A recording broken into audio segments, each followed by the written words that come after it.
And a good day. Welcome. It's Take Two with Jerry and Debbie underway here now on EWTN Radio. I'm Jerry Usher, along with Debbie Georgiani and the show team, Rich Jesse, Jeff Burson, Brian Penny. Matt's in the seminary. What am I thinking? And we thank the Michaels. They sometimes fill in on the call screening, and the entire EWTN team and our affiliates. Thank you for carrying the show. And Debbie, we thank our listeners because they're going to call in and knock this another show out of the park because they're the ones who drive the show. Absolutely. Here's the number, folks. 1-833-288-3986. Please call in quickly. 833-288-3986 if you've ever felt overwhelmed in life. Maybe you feel overwhelmed right now. I do. And that's why I put this on the show calendar. I don't think we're going to get any calls today. Why? Because there's probably nobody who's ever felt overwhelmed.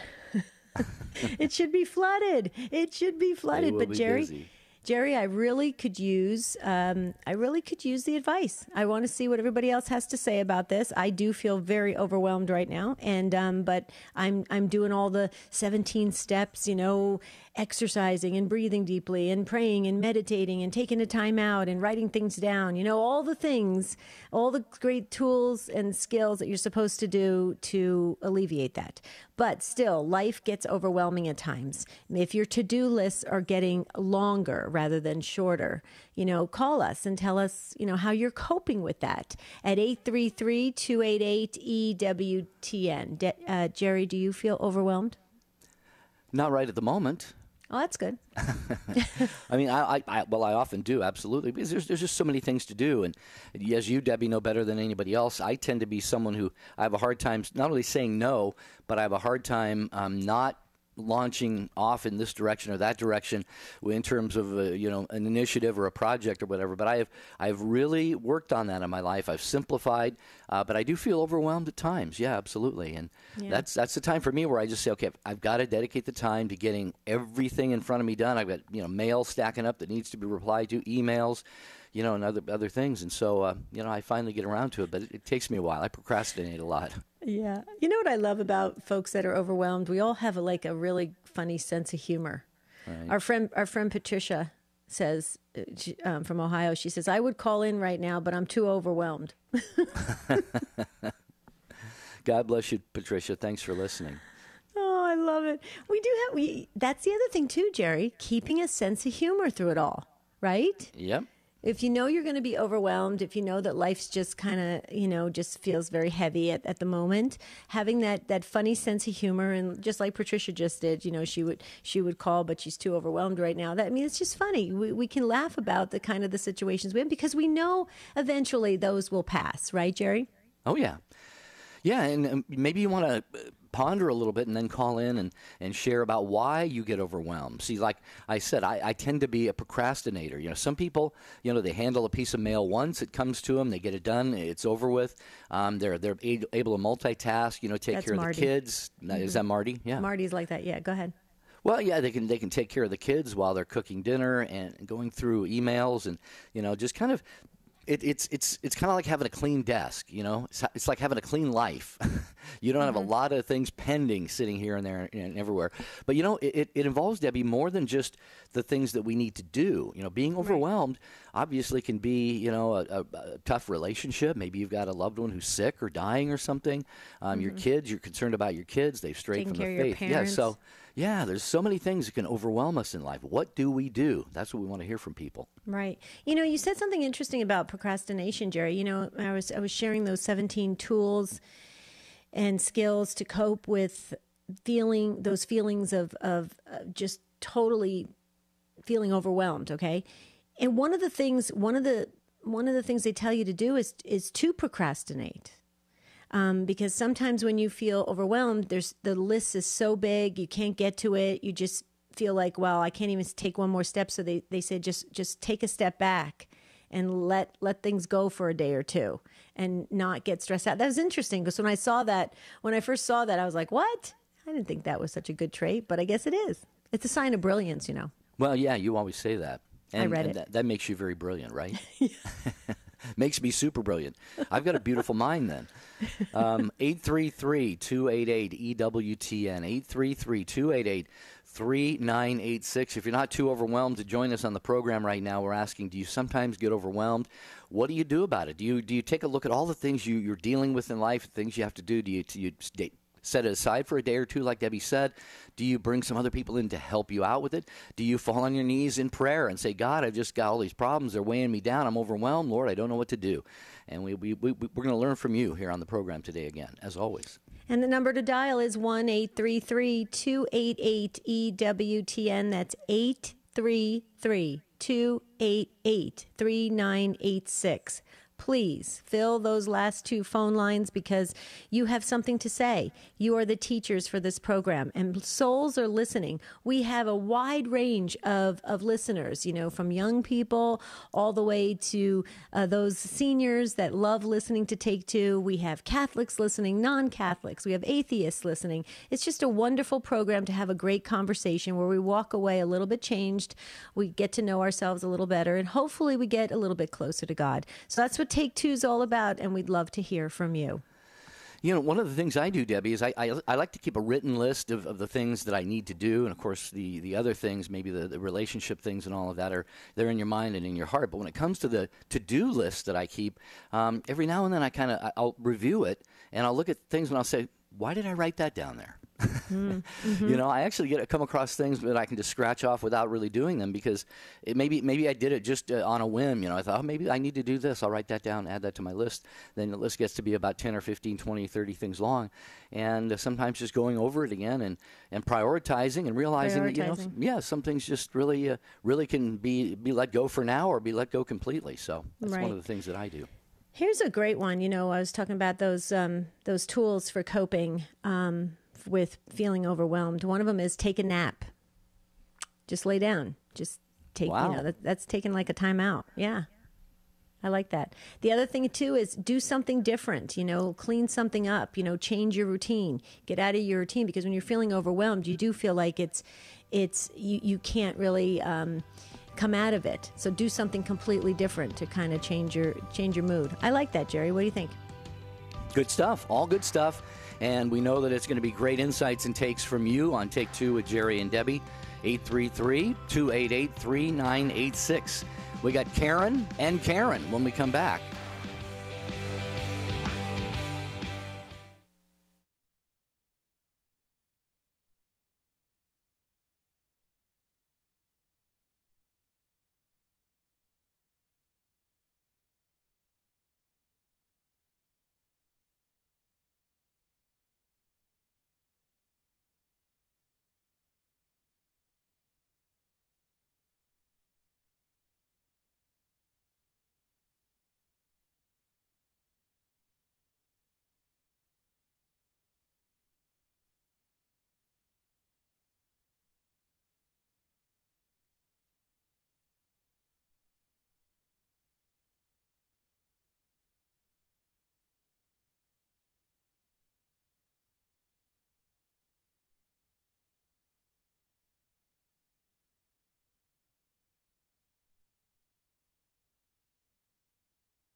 We're talking about feeling overwhelmed in life on Take Two with Jerry and Debbie. So when a line becomes open, please jump on that line and share with us your experience of feeling overwhelmed.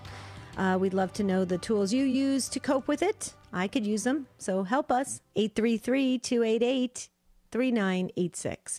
Okay, just real quickly, Jerry, I just want to highlight Pro-Life Weekly with Catherine Hadro, Sunday mornings, 10 a.m. Eastern Time. Catherine does a great job. And so I just want folks to really check it out, Sunday mornings, 10 Eastern Time. So if you're maybe getting ready for Mass or something like that, you can have a listen. Well, it's a very important program because, especially with these, born alive, abortion, abortion bills being passed, like dominoes around the country, and life is the battleground right now. So, EWTN Pro Life Weekly is a very important program. I'm glad you mentioned that, Debbie. Okay, we're going to go to your calls. May I, or do you want to? Yeah, I was just going to say, I wonder if I'm sure Catherine's going to be addressing, I know she has, the movie coming out this weekend, Unplanned, Abby Johnson's movie. So it's going to be some really interesting topics. Go ahead, Jerry. All right, we got two Karens to start us off, and Karen in Elizabeth City, North Carolina, got in 16 seconds in front of the one in Collegeville, Pennsylvania. So Karen in North Carolina, go first, listening on Sirius XM 130. Take two with Jerry and Debbie. Hi, Karen. Hi, how are you? Doing well. Yeah, I feel overwhelmed. I have basically a 5-year-old. He's got autism. Last year from today, he wasn't hardly speaking, so he's speaking better now, but he still needs to continue his therapies. I have a 3-year-old daughter. She's got asthma and pneumonia, and she's got it her second time this year, 5th time total. So that's kind of been something else, too. And I have a son. He's going on 2, and tomorrow he actually gets tubes in his ears. He's got asthma too. Wow. Yeah. You've got a lot you're dealing with. A lot. Karen, is there somebody that you can lean on? I mean, is the dad is the father of the children? Yeah. Well, he's not Catholic, and he's sure help me out, like bringing one of my children to church or something, because I do separate masses. But it's hard. Like our families live far away, so it's hard. Like at times finding sitters. Right. So, Karen, are you saying that you don't have a real good, solid support system around you that you can tap into? Because I can just hear the heaviness in your voice. You're carrying this completely on your shoulders. Am I right about that? Pretty much. I mean, it's just hard finding prayer time. I get kind of frustrated at that, to be honest. It's hard. Sometimes I'll try to talk to people, like at church or something. I have some friends here and there at some different churches. That helps. Well, Karen, you probably know this. It's not something you really need to be told, but every second of what you're doing is a prayer. When you're taking care of those beautiful little children with their challenges that become your challenges, you absorb them because you're their mom. You care about them, and you wish it wasn't the case with each one of them, but you're giving them such loving maternal care. You say you're frustrated because you don't find time to pray. If you take 5 minutes, if you find the time when all the 3 kids are asleep or something, just 5 minutes. Say, God, I'm overwhelmed. This is really tough. I'm doing my best. Please help me. And then get back to doing what you have to do. Your whole life is a prayer, So look at it that way. And just when you think about it that way, Debbie, I think we can say then, Lord, I'm offering all this to you. I am in relationship with you. I'm communicating, quote unquote, with you by doing these things that you've given me to do in my vocation. Very true. Think? Yes, very true, Jerry. I also think, too, that we need to incorporate practical skills in our life to get through these things, because it's difficult. Our bodies take a toll, our emotional state, and it does wear on us. And so, Karen, we are not therapists or counselors, as you know, but if I was in your situation, I would enlist a support group immediately to help me, and not just when you have a chance to talk to somebody, but I would get some spiritual direction. I would get some professional counseling. I would also have a routine for Karen, because I'm looking at these 17 skills, and 17 tools of coping with feeling overwhelmed. And it says you must take that time for yourself physically, emotionally, spiritually, mentally, every single day, or it just keeps piling up. So I don't, go ahead, Karen. I'm sorry. Oh, I was just thinking the only time I really can do it is if I get up early in the morning, like around between 3 and 4, before my husband goes to work, and then that way I can have some me time before the kids wake up, because before I get my son on the bus, that's about the only time I really got. Because at nighttime I'm really tired. Right, right. And then counseling, that's going to be money out of pocket, so I can talk to a priest. Yeah, talk to a priest. But Karen, please try to do that for yourself. Please. I'm going to pray that you do find that energy in the morning for yourself. It is so important. And it even says on this this worksheet, Karen, that I'm reading about feeling overwhelmed, it even says if you take 10 to 15 minutes for yourself a day, that's it. It's enough to get you through the day. So I just want to say, you know, we're going to be praying for you that the right people come in your path, the right, you get more time during the day, you have more energy, and so that you can do the things for you, because the better you are, the better you will be to your vocation as a wife and a mother, and, you know, taking care of your beautiful children. So that's, you know, just know you're not alone. You're not alone. Believe me. You know, one of the reasons we're doing this show is because we get so many emails of people saying, I just feel like I'm wiped out. And I started the show sharing that it's been a really tough couple months for me as well. And so we get it. We totally get it. And we're there for you. And if you want to ever talk by email, I know you're super busy. We're happy to receive your emails at take2, the number 2 at EWTN.com. But Jerry wanted to say something real quickly.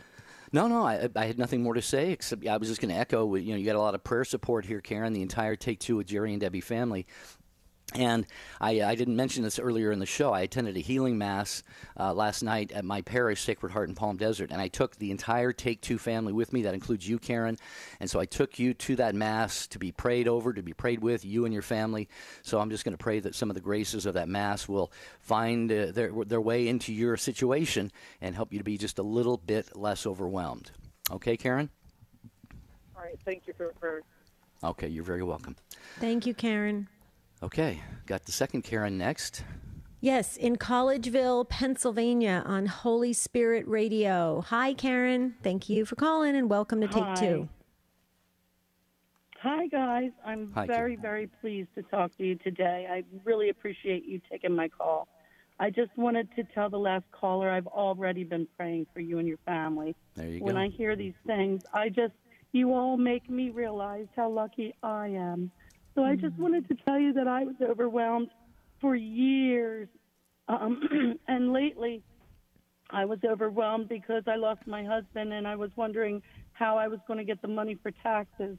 And I've been going to church a lot more, and I've been going to confession a lot more.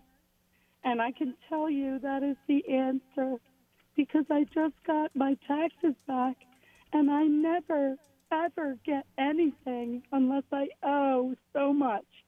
And this is the first year that I got the exact amount that I need for my taxes in September.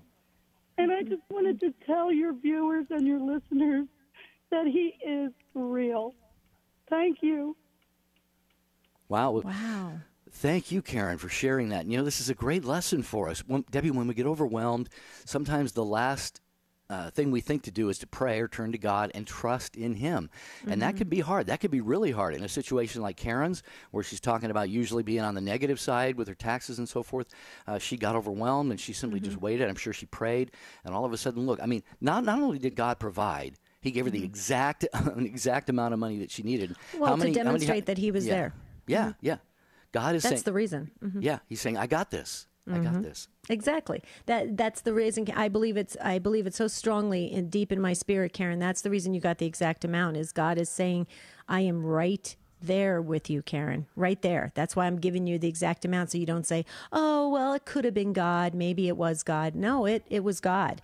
Karen, do we have your husband's name in our prayer book? You know, we're so sorry for your loss, but I want to just make one more comment about your husband in a minute. But do we have his name in our prayer book? Yes, you do. It's I David. thought so. Thank you very much. I thought so. Right. Okay. Well, you know, that's the other thing too. I just think your husband, you know, when we lose our loved ones, they're more active. You know, they are very active, you know, on our behalf. Yes. And it's so true. Yes. And you could just picture your husband maybe just kind of, you know, tapping God on the shoulder, going, "Can you help her? You know, she's feeling stressed. You know, I mean, we're all connected." What my daughter said. That's what your daughter said? What my daughter said. Yeah. My daughter said that that was Daddy. There's no way that would have been the exact amount unless Daddy had told God. Isn't that beautiful? Isn't that beautiful? And it just goes to show the love that God has for you and how much he understands, our needs. And I love the fact that you said you went to Mass more, confession more. A great priest told me whenever you face a crisis, whenever you face one in life, whether it's a divorce, a death, whatever, you're either going to get closer to God or you're going to go further away. And he said it's so tragic when people turn away from God. But when you dive in head first like you did, Karen, and you're doing more and more of the spiritual work to feed your soul and to get you more trusting in God, then these miracles, I believe, happen on a regular basis. I don't think this is the end of the miracles for you, Karen. I feel it strongly that more. No. Yeah. Oh, Debbie, you should really let me write a book of the miracles that I've been given so God knew that I knew he was real. And he doesn't even bother us. All we have to do is listen. Well, Karen, why don't you write that book? Debbie's big on that, and I agree with her. When we have stories to tell, it's beautiful because think of the number of people that you could impact and buoy their spirits, people who are feeling overwhelmed and down, and does God really answer prayers? Karen, if you even a short, booklet or something, but if you could write that or, share it by word of mouth with your friends or whatever, I think it could be a very powerful witness. What do you think, Deb? Absolutely. Absolutely, Karen, you really should do that because I don't believe there's any accidents with God. And when we're conversing about these things and we know that these situations have occurred, I think others deserve to know because we live in a world right now where everybody's trying to pull God out of things and making everybody feel like they are their own little mini gods, which is so incorrect. And the more we can share these real life stories, we can help other souls get to heaven. So I echo what Jerry said. I totally think if you have the energy to do it, Karen, write that book or tell that story or do something to get it out there in a massive way. Okay? God bless you guys. God bless you, Karen. You're the reason that this show is on the air because you and our listeners are the ones who drive it with your takes and your lived experiences. That's what we always say. That's what we want to talk about on this show. 833-288-3986. Phone lines are absolutely full, so if you're on the line, please be patient. We want to get to every one of you during the course of the show. We just kind of normally take them in the order that they call in. Laura is next in Greenville, North Carolina, listening to Take Two with Jerry and Debbie on Sirius XM 130. Hi, Laura. Good to have you on. Hi, how are you doing today? Well, we're doing okay, Laura. We're more concerned about how you're doing. I have been fighting for disability for about 2 years now, and I keep going to doctors and getting in letters to the state board saying, that she doesn't need to go to work because she's got this medical condition, and they keep telling me, no, I need more information. And I just walked out of the doctor's office, another one, and they looked at me and they said, there's nothing they can do. There's no more help. And I'm sitting here going, there's got to be somewhere to help. And then I go, and I said, I'm sitting here going, I'm driving, and I'm going, I can't go home yet. I've got to figure out a way to stop crying because yesterday, my husband's been doing a heart study, and they sent off his results, and they said it would be like 8, maybe 12 weeks before we got the results. For 3 weeks later, we get a phone call yesterday going, you'll be at the doctor's office tomorrow morning because we got your test results back. There's a problem. And so I'm sitting here going, I can't go home and tell my husband that I'm at another dead end because I don't know what's going to do to him right now. He can't take the stress. And I'm sitting here going, I don't know where to do. I walked out of the doctor's office going, God, I can't take anymore. Right. I just can't take any more because I don't know what to do. And then I turn on the radio and you're going, what if you don't know what to do? Where do you go? And so it's like I've got a cough. Maybe you can tell me where to go because I don't know where to go. All right. Laura, dear, take a deep breath, Laura. Hang on. We're here for you. We're not experts or counselors, and really we're not familiar with the workings of getting disability or not getting disability. But the number one thing that we have here on the show is an opportunity just to kind of talk about things and see what might be a little bit of help to you. And Debbie, I know you're always big on asking. Laura, you mentioned your husband. Is there anybody else here, Laura, sometimes I get overwhelmed and I don't know what to do. And you know what I do? I try and get somebody to come and help me. I say, I need somebody to help me work my way through these things that I'm going through. Because I've had times in my life, Debbie, you know this, when, I'm not thinking clearly because of, emotional issues or whatever. I've had a little bit of depression now and then.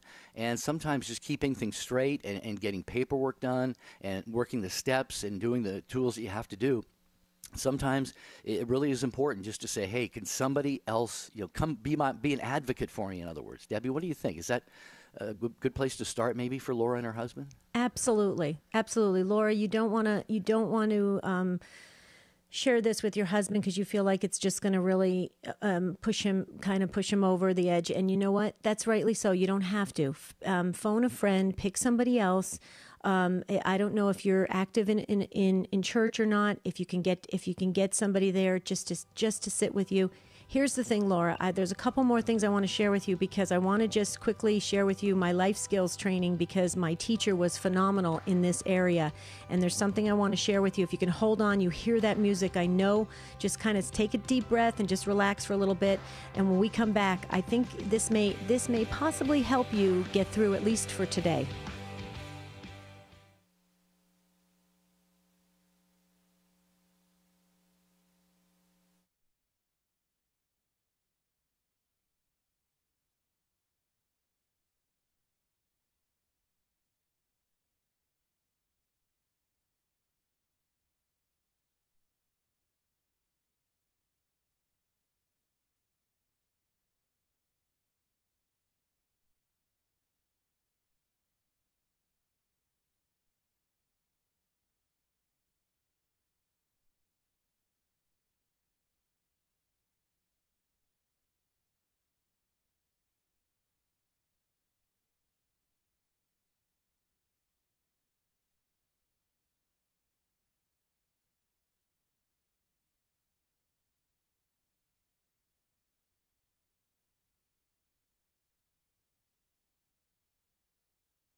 Thursday, take two with Jerry and Debbie, talking with Laura in Greenville, North Carolina, and Stan Tall, Carol, and Patrick, and Jose, and Mary Jo. Hang on, we want to get to each and every one of you. I'm going to throw it back to you, Debbie, but I was just looking. I've got one of these little clear, see-through little boxes that have about 100 different cards in them with scripture passages. And I just decided to grab one for today. And Laura, I just asked you to maybe ponder this. It's in Jeremiah 33, and it's Jeremiah 33, verse 3. And it says, "Call to me, and I will answer you, and will tell you great and hidden things which you have not known." So just look that up a little bit later, Laura, and pray and meditate upon that, because God really does want to show you the way to get through this. But Debbie, go ahead. Right. Okay, so Laura, we do have just jam-packed phone lines, so I have to go quickly. So I'm just going to invite you, if you want to email us, please, I'd be happy to talk to you in depth about this. And you can email us at take2, the number 2, at EWTN.com. But real quickly, my life skills trainer was amazing. He was from East Germany. He was absolutely incredible.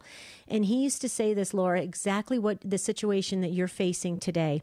You feel extremely overwhelmed. You feel like all the doors have been closed, and you've got all this mounting, and now you got to go home and you've got to deal with your husband's health situation, and you just feel like, okay, I've got all these no's. It's never going to get better. It's too much. Can't handle it. Okay? You're actually in an incredible position, believe it or not, because you're at a place where you can just think about today. And what I mean by that is, today, Laura, are you alive, breathing, living? Yes. Today, is your husband alive, breathing, living? Yes. Okay? You have to stay with today. When you look at the bigger picture and you look at tomorrow and you look at all the no's that you got and all the closed doors, it's too much to handle. But I will tell you, God can change and will change anything very quickly. We think God moves slowly. That's not true. He moves actually very quickly. Just listen to how Karen was talking about in Pennsylvania. She got the exact amount that she was praying for, and she was worried about that for so long. And look how God responded. Laura, take it just to today. I would definitely enlist friend support. I would definitely get spiritual direction and support, maybe some counseling. And I would also, Laura, I would turn to deep trust in prayer and stay with today. Because if you look to tomorrow, you're going to get very, very down, and it's going to be very difficult to put one foot in front of the other. And I'm begging you, and I will be praying for you, that you stay in the present moment, because that is where you're going to see the God incidences happen. Is it possible you could try to do that, Laura, just for today?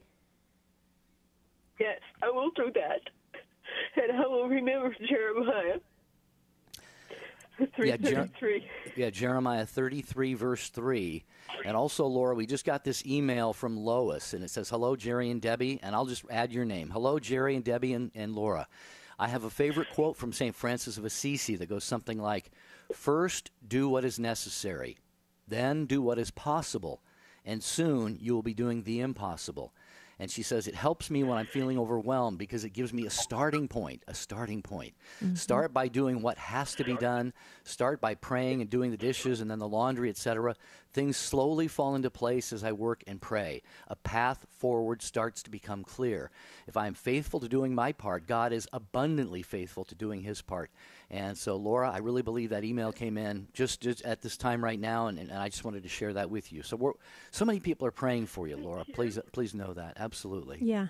Yeah, and just know, Laura, that God is gathering up every one of those tears. Okay, those tears are not wasted. He hears you, okay. He sees you, he loves you, he knows every hair on your head. Okay, and it is possible with trust in God. So just please, if we can stay in this present moment and meditate on on St. Francis of Assisi and those scripture passages that Jerry shared. But I just believe, my heart tells me this, Laura, there will be better days ahead. There will be. You just can't see it yet. Yep. There will be better days. Yes. Keep saying that. Yep. It's a trust. Right. It's a lesson in trust, Laura. It's a lesson in trust for all of us. Well, like you said, Laura, you were just feeling totally overwhelmed, and you just happened to turn the radio on, and that's what we're talking about. See, God brought you right here to get the support of the entire Take Two family. So be assured, Laura, you have a global audience praying for you. So thank you for that phone call and that prayer. And when I say global audience, Debbie, I really mean it. We heard from Pedro in Sweden today. Mm-hmm. He says, thank you for an amazing show. I was wondering what your thoughts are regarding praying. I feel like I lose focus when praying, and I often connect it to not being intentional in my prayer. Mm-hmm. I have seen people who use war binders or even war rooms. I know these might not come from the Catholic tradition, but all of this just makes me feel overwhelmed. Yeah, he's wondering, he gets overwhelmed trying to kind of put together a prayer life. I say keep it simple, right?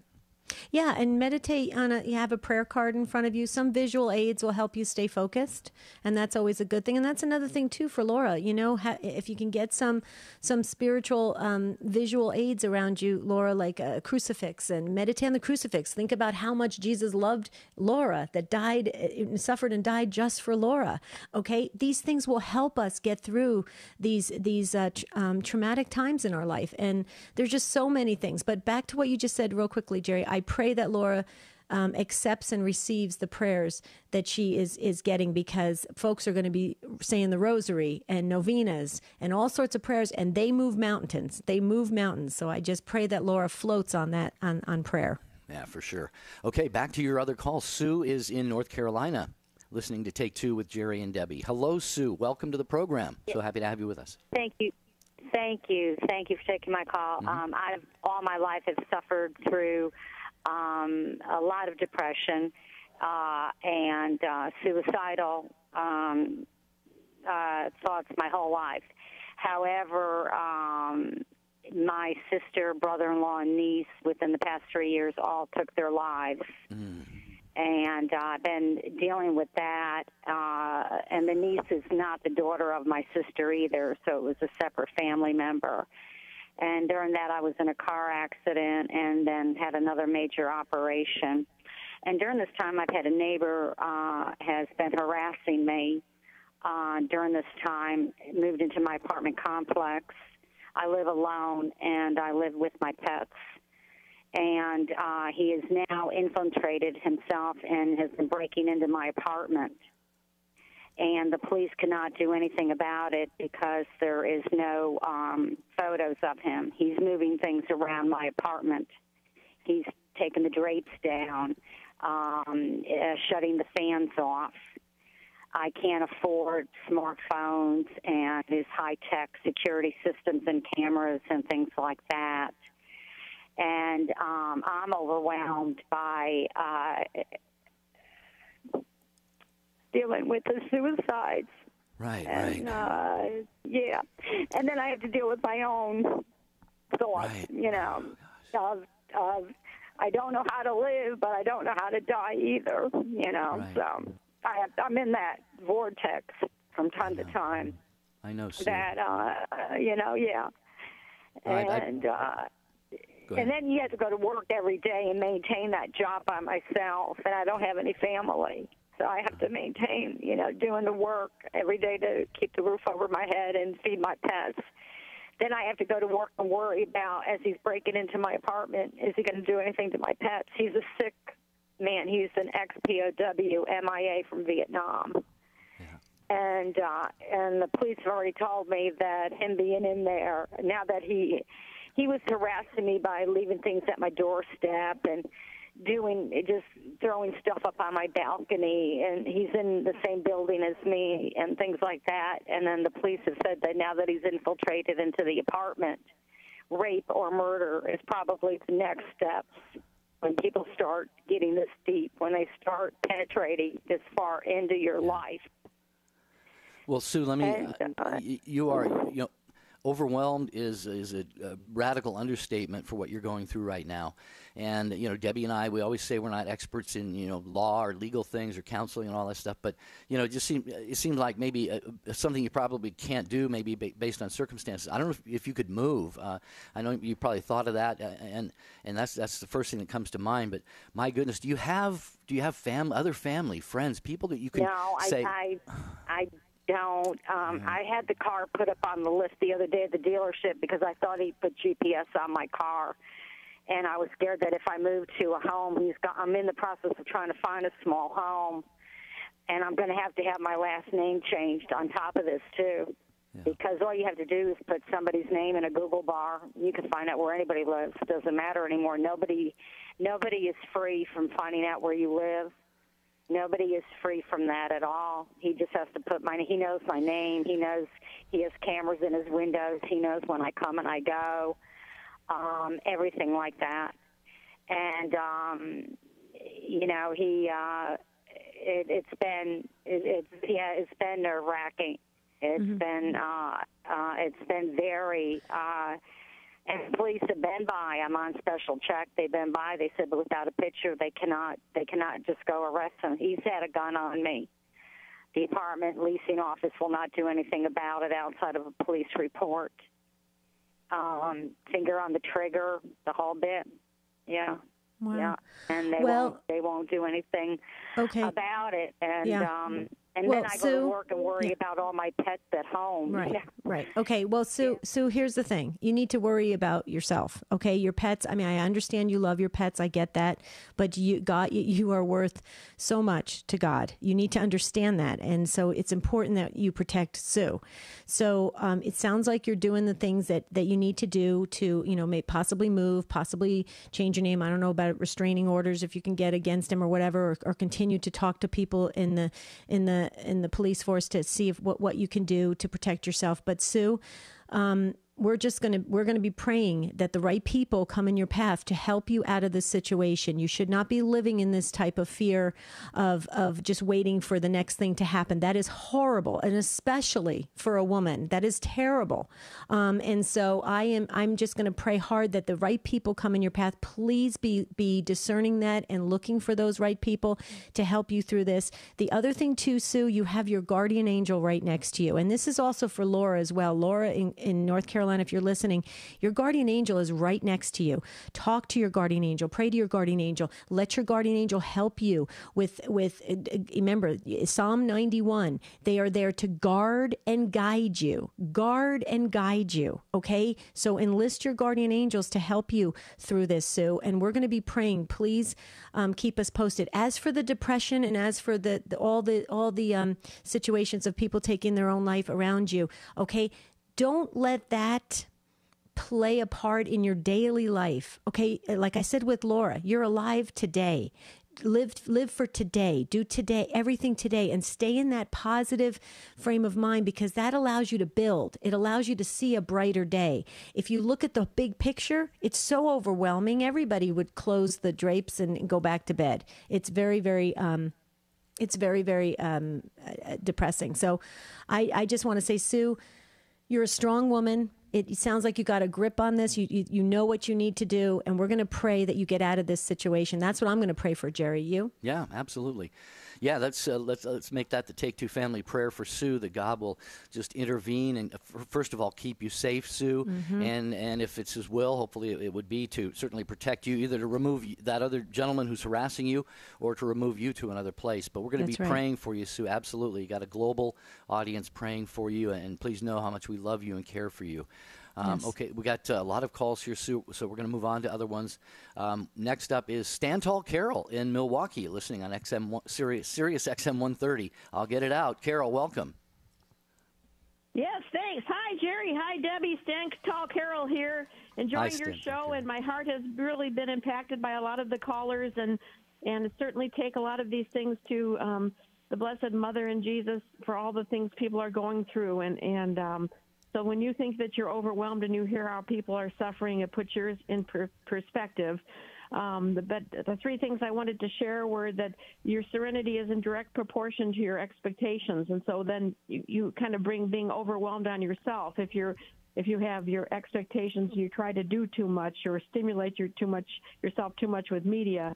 And then also somebody mentioned that if you plan to do 3 things a day, 3 major things a day, that's all you can expect from yourself. Of course, you're going to do other things like brush your teeth and comb your hair, that kind of stuff.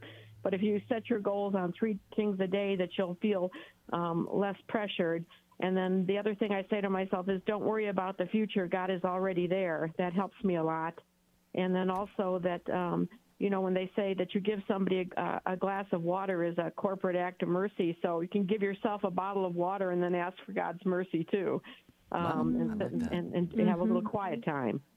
So anyway, so that's those are my things I wanted to share, even though they're not as major. They're little things that help me. So well, and they can help all of us, Carol, because that's so true. Say. So thank you so much for sharing that with us, Jerry. Yeah, well, I like the one too. What you said, Carol, about our serenity is in proportion to our expectations. Is that the way you put that? Expectations. So the more our serenity is in direct proportion to our expectations. Right. So, wow. If you're, that's powerful.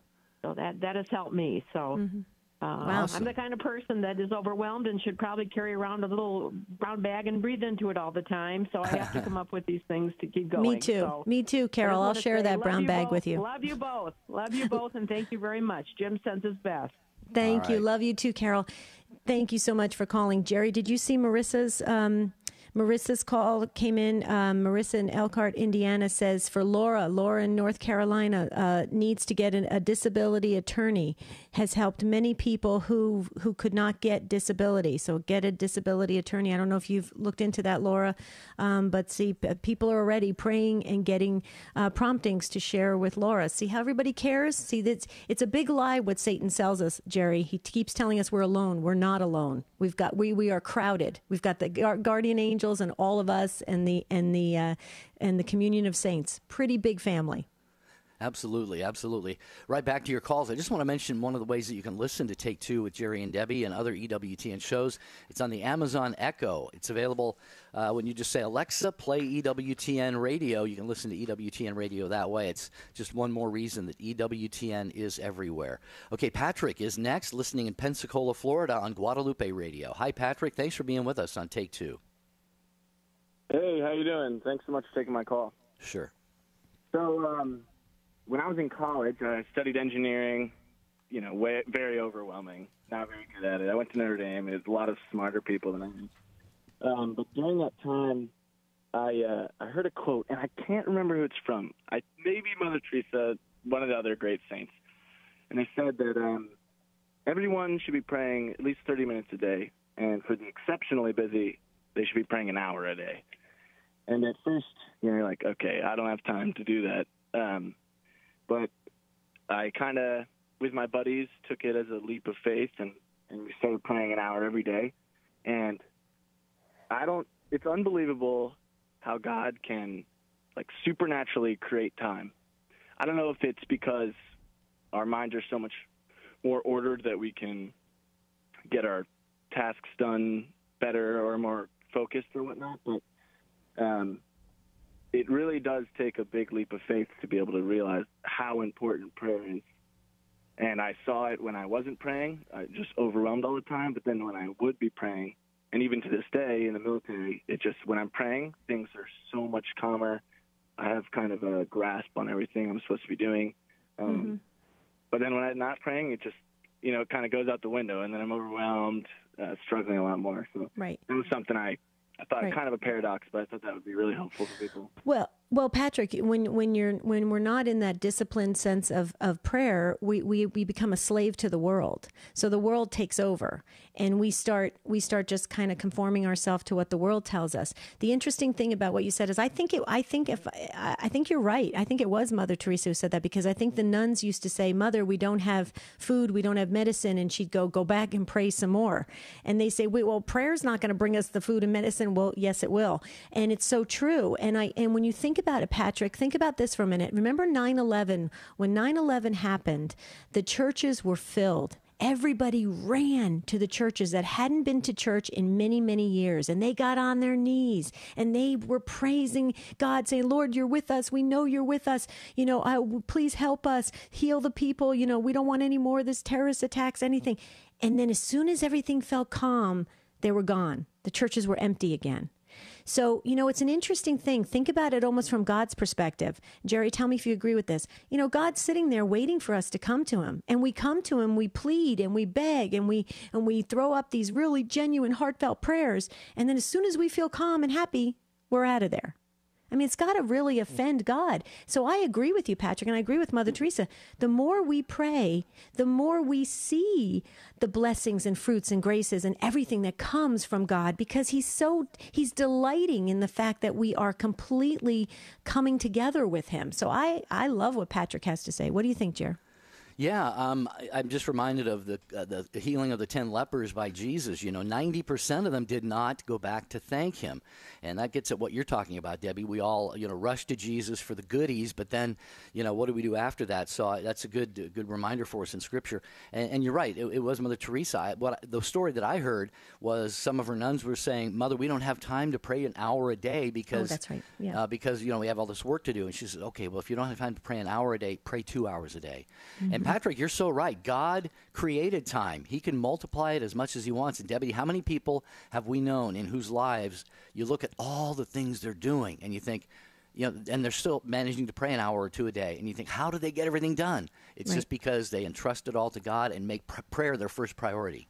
Right. And I do believe that God has a unique way of creating more time and making time stand still, because he sees everything in its entirety. He sees it all at once. He doesn't have to be confined to time the way we are. Patrick, great contribution. And I think this could help so many of us right now to really get into trust in prayer and to ramp up our prayer life even more so that we can absolutely benefit from the graces and blessings that come from it. All right, thanks, Patrick, for your call. We're going to get over to Mary Jo, listening in Fort Wayne on Redeemer Radio. Hi, Mary Jo. Welcome to Take Two with Jerry and Debbie. Hey, how are you guys doing? All right, Mary Jo, how are you? Doing well. I just wanted to contribute. First of all, I'm so sorry for the struggles your listeners are going through. The one thing that has helped me, I read it in a book by Neil Lozano, that when Satan puts something in your mind or you're struggling with anxiety, that we have to claim the authority of our baptism. So you say, in the authority of my baptism, in the name of Jesus, I bind this thought of anxiety, and I place it at the foot of the cross. So allowing people just to recognize they have authority, that they can claim they are a child of God, and they can claim that out loud, and demons flee at the sign of at the hearing Jesus' name. The second thing I want to say is St. Catherine of Siena. So she was back in 1347, and she was uneducated, but God still appeared and talked to her, and she wrote this book called The Dialogue, this conversation that she has with God. And he says one of Satan's greatest tactics is making us think that how hard it is right now is how hard it's always going to be. So G.K. Chesterton, when he talks about despair, is anticipated sorrow. So when we think, oh, look at all this sorrow that's going to happen and it's going to be this hard all the time, that's a lie from the evil one. So when you recognize, oh, that's the liar, like that's the father of lies, I'm going to disregard that thought. We all have moments of crisis because we're not home yet. Sometimes it's hard here, but there's also joy here. There's so much joy. So when they're in the moments of crisis and we tell ourselves, okay, it's hard right now, but it won't always be this hard, and I'm going to pray really hard to get through it. And then the third thing I wanted to say is, again, going back to the power of prayer. So I have 10 kids from ages of 24 all the way down to 2. It's overwhelming to have so many children, and I'm struggling with my prayer life. How do I fit prayer in? Because I know it's important. And I started doing the rosary on YouTube. Are you guys familiar with this? Mm-hmm. Yeah. Yes? Okay. Yes. Yeah. So I just go to YouTube, and I start the rosary, and I do it while I'm cooking dinner. I do it while I'm driving. I am constantly praying the rosary. I can get a decade done while I'm playing hide and go seek with my 4-year-old, hiding behind the curtain, praying the rosary. Mm-hmm. And so Satan will say, it's not sacred enough. It needs to be the perfect weather, and you need to be in the perfect location, and this isn't good enough. And that's all a lie, because Our Lady, she cleans up all those prayers, and then she gives them to the Father. I do 4 rosaries a day. I don't lay down until that 4th rosary is complete. I intercede, so I say, Holy Mary, Mother of God, pray for Logan, my oldest child is a seminarian, now and at the hour of his death. Amen. I insert names. Every single prayer that comes from my mouth is inserted for something. And sometimes I don't know what they're for. I just give them over to the Lord. Mm-hmm. But my prayer life is part of my breath. Yes. It's part of my breath. And I can't be covered under Mary's mantle unless I'm saying her rosary. I'm covered. Stuff happens all around. I have people attacking me. I'm like, oh, my goodness, okay. Our Lady, I just have this overwhelming peace, because life on hard, when we're doing God's work, Satan attacks. How do we protect ourselves? We call on our mother. Mother does it. She takes care of that. Mary Jo, for the sake of time, we're going to hear the closing music here in a second. You have shared just some great gems, pearls with us today. Thank you so much. The one thing that I go back to, you said, when thoughts are put into our head that are not from God, I'm just reminded of 2 Corinthians 10, verse 5. We destroy arguments and every proud obstacle to the knowledge of God and take every thought captive to obey Christ. So when we get those thoughts, Debbie, it's not always easy. It's not saying it's easy, but we got to call the Holy Spirit. Holy Spirit, change this thought within me. Very true. And Father Greg called in. Father Greg has a message for Sue. Sue, if you're listening, he says, please get to a spouse abuse center. They can maybe help and give you some assistance there with the situation happening with your neighbor. And Jerry, I got it a little mixed up because Mother Angelica used to tell her sisters, I believe, to go and pray more at adoration. So see, a lot of people, they're ramping up prayer. That's the way to do it. Tomorrow's Unscripted, folks. You can bring up anything you want to talk about. Until then, have a beautiful and blessed day. See you real soon.